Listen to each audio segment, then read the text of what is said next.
જય સ્વામિનારાયણ. આજના દર્શન. જય ગણપતિ દાદા.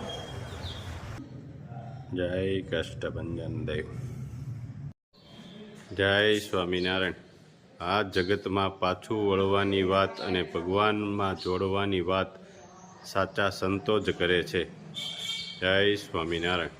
Good morning Gulabbhai. જય સ્વામિનારાયણ. Good morning. જય સ્વામિનારાયણ. જય શ્રી રામ. જય શ્રી કૃષ્ણ. જય માતાજી. ઓમ નમઃ શિવાય. સિદ્ધેશ્વર મહાદેવની જય. જય સ્વામિનારાયણ.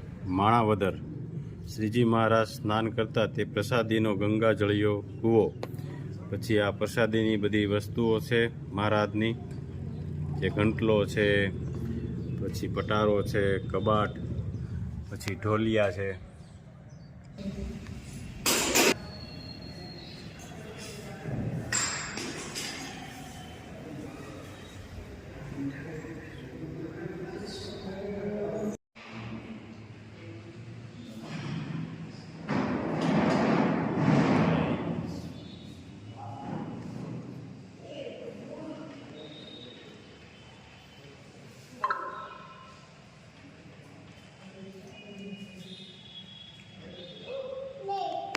જો આ રીતે મરઘીને કે પાણી પાવામાં આવે આ રીતે મરઘી ઉગાડવામાં આવી.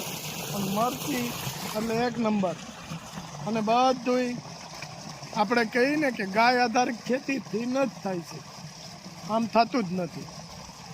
અને આપણે જે ગાય આધારિત ખેતીથી થાય છે એ જ વસ્તુ પકડીએ છીએ. બાકી તો આગલા બ્લોગમાં એવું આપણે કીધેલું છે અને આમાંય કહીએ છીએ કે ગાય આધારિત નહીં હોય, પેસ્ટિસાઇડ વાળું હશે ત્યાંથી અમારી ખરીદી જ નહીં.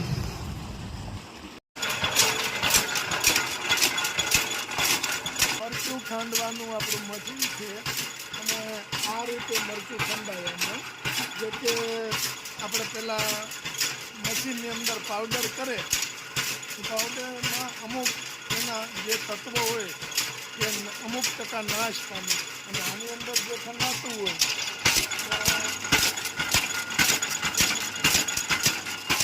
પહેલાં કે જે જૂના વખતમાં આપણા વડીલો કે આપણા ગવડિયાઓ જે રીતે ખાંડતા ઘેરે મરચું, એ જ રીતે આમાં ખંડાય મરચું. અને આ મરચાંને જ્યારે આપણે કંઈ ઓર્ડર આપ્યો હોય તો 24 કલાક અટકાવવું પડે, ત્યારે આપણે મરચું મળે. અને આપણે જે માત્રામાં જોઈએ છે એ માત્રામાં તો એક સાથે તો ન જ મળે, અલગ અલગ છે કે અમુક સમય કે 5 દિવસમાં આટલું, 10 દિવસમાં આટલું, એ રીતે જ મળે આ મરચું. અને આ રીતે ખાંડેલું મરચું અને એ ગાયા વરસ ખેતીનું મરચું જે હોય એ જ કે નાખે જ્યાં તે લઈ અને મશીનમાં નાખી દીધું, પાવડર થઈ ગયું. એ મરચું આપણી પાસે નથી. આપણી પાસે દેશી પદ્ધતિનું જ મરચું છે. તો દેશી પદ્ધતિથી જ આ મરચું ખાંડવામાં આવે છે. અને હમણાં થોડી વારમાં આપણે મરચી પણ બતાવીશું તમને કે કઈ રીતનું મરચું છે. પણ મરચીમાં એક સાથે બધું મરચું નથી પાકતું, એ ધીરે ધીરે અમુક ટકા પાકી જાય એટલે એને ઉતારી દેવાનું, પછી બીજું ઉતારવાનું. એ રીતનું મરચું ખંડાય. જો આ મરચું કઈ રીતે ખંડાય છે જોઈ લો. થોડુંક ઉપાડું નથી પણ આ બતાવવા માટે ખાંડીએ પછી પાવડર નીકળતો જાય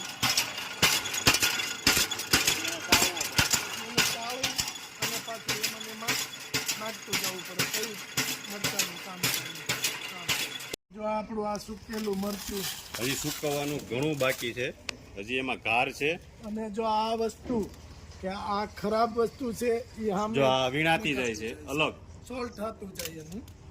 અને સારી ક્વોલિટીનું મરચું હશે એ જ આપણે દેશી ખાવણીમાં ખંડાય.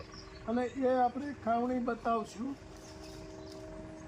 જો 1 પીસ જે આવશે સારામાં સારું એ જ આ આમાં રેવા. રહેશે એકદમ. બીજું ખરાબ જે હશે આ બધા પીસ એ બધા જો આમાં નીકળતા જશે અલગ જ. અને મસ્ત મરચું હજી તૈયાર થતું જાય છે. હજી આમાં હવા છે, એને સૂકવવું પડે.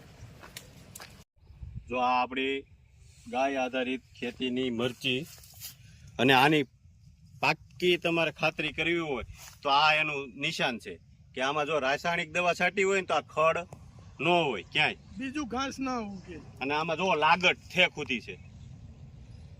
નહીતર અત્યારે તો આ ખડની દવા આવે છે, ઘાસની દવા આવે છે કે આ ઘાસને નાશ પામે તો આને નુકસાન થાય. ગાય આધારિત ખેતી હોય એટલે નુકસાન કરે, બાકી નુકસાન ન થાય. અને અહીંયા જોઈ લો આ કેટલું મરચું કે જો એક નંબર મરચું છે બધું, ને બધું લેટેસ્ટ મરચું છે. અને બીજી એની એક ખાસિયત એ છે કે ગાય આધારિત હોય ને એને આ પાન જો આ કુકડ કહેવાય, આ કુકડા વળી ગયા હોય અને આ કુકડ કહેવાય. આ કુકડ પેસ્ટિસાઇડ વાળી મરચી હોય તો એને કુકડ ન આવે. ના જો મરચા એના પાન ખીલેલું રહે. આ રેવા છે, રેવા એકદમ મીડિયમ આવે અને કલરમાં એક નંબર આવે છે. જો આ દેશી ખાતર, છાણિયું ખાતર કહેવાય ને આપણે, દેશી ઈ છે એ નાખીને આખું આવે છે. અને ગૌમૂત્રનો આખો ખાડો સ્ટોક કરે કે આખું કમ્પ્લીટ કરી રાખે. ગૌમૂત્ર આમાં બધું કમ્પ્લીટ કરી રાખે છે. પછી એ બધું પાવામાં આ છાણિયું ખાતર આપણે જે બધા પહેલાં નાખતા અને અત્યારે બધા બંધ થઈ ગયા છે. અને આ હજી જાળવી રાખ્યું છે કે આપણે દેશી, જો કેટલો મોટો ઢગલો છે. દેશી ખાતર વાવીને પછી આ બધી ખેતી કરે અને કોઈ પેસ્ટિસાઇડ દવા છાંટતા નથી. જો આ આપણે આ મરચીમાંથી આ મરચા લીધા, એક નંબર મરચા છે. વસ્તુ સારી ખવડાવી છે કે પેસ્ટિસાઇડ વિનાની. બાકી પેસ્ટિસાઇડ વાળી તો વસ્તુ ગમે ત્યાં મળે છે અને બધે મળે છે, પણ જે તમે મરચું રેડીમેડ લાવો છો એ મરચામાં કઈ રીતે છે શું છે. આપણે આ મરચાનું DTU નીકળી જાય અને અંદરથી બી પણ નીકળી જાય.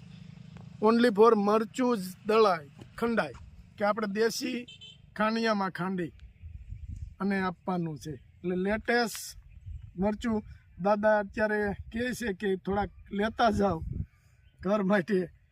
એટલે આપણે બધું ટેસ્ટ કરી પહેલાં અને પછી આગળ આપણે વધીએ. ચાલો, જો આ લીલા મરચાં,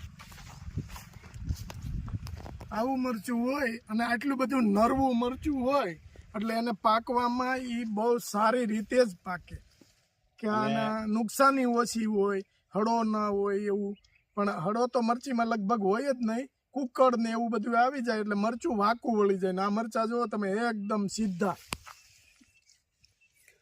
અને જેમ પાકતા જાય એમ ઉતારતા જાય છે. એક હારે સીધા ઉતારીને ઢગલો કરી દેવો એવું નહીં. આ મરચું એક હારે ન પાકે, એક બાજુ કાચું રહી જાય હોતે એવું બને તો એ પછી ઓલાની ગોળે કે વેસ્ટ થઈ જાય, એ મરચું રહે નહીં. જો આ હાથથી નિંદામણ કહેવાય, જે કે અંદર ઘાસ, ખોટું ઘાસ ઉગ્યું હોય એ બધું કાઢવું પડે, એને નિંદામણ કહેવાય. જો આ ઠેઠ ઊંધી તમે ઠેઠથી ઠેઠ ઊંધી નજર કરો, હાથથી નીંદેલું છે. આમાં હવે પેલું હાથી નો હાલે કે દવા નો હાલે. અને દવા મારેલું હોય ને તો આ નિંદામણ લીલું ના હોય, એકદમ સુકાઈ ગયું હોય, બળી ગયું હોય. અને ઠેઠથી ઠેઠ ઊંધી હાથથી ન જ કે મજૂર જ નીંદે, આગળ મજૂર નીંદે છે ત્યાં આપણે જવાનું કે આપણે દેશી ભાષામાં નિંદામણ કહેવાય. બાકી બહાર તો એમ કહેતા હોય કે ઘાસ કાઢે છે, અને આ આપણી દેશી ભાષા છે એમાં નિંદામણ કહેવાય કે જે નીંદે છે. એવી રીતે બધામાં જોવો તમે હેન્ડથી જ કામ કરેલું છે એકે એકમાં. અને જો આ કેટલું એકદમ ચોખ્ખું કરી દીધું છે. આ રીતે મજૂર કામ કરે અને ચોખ્ખું કરી દે છે મસ્ત. જો અહીંથી ચાલુ થાય છે, આ લોકો કઈ રીતે નીંદે છે એ જોઈ લો.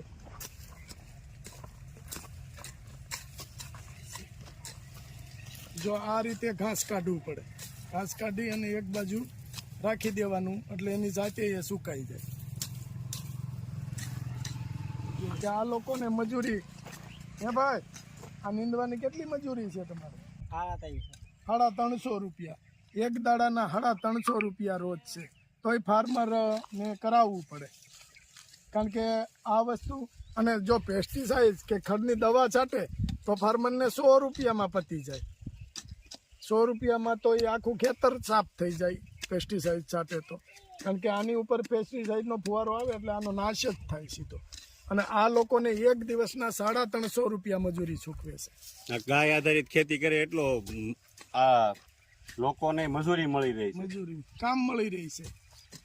નકર ઓલો દવાનો પંપ ચાલુ કરે એટલે આખો દિવસમાં પૂરું થઈ જાય. પૂરું થઈ જાય. અને આ કેટલા દિવસ ભાઈ હાલે તમારે કામ આટલામાં? ચાલ્યા જ રાખે ને, એક ધારું ચાલ્યા રાખે. મરચી બચશે ને ત્યાં સુધી ચાલ્યા કરશે. ચાલ્યા કરે. એટલે એને આખું એને કામ મળી રહ્યું. અને આ જે મરચી હાલશે ત્યાં સુધી મરચી પૂરી થાય ને ત્યાં મરચા ઉતારવાનું ને ઈ કામ ચાલુ થઈ જાય એને. એટલે સખત કે 12 મહિના મજૂરી મળે. 12 મહિના એને મજૂરી મળી રહી.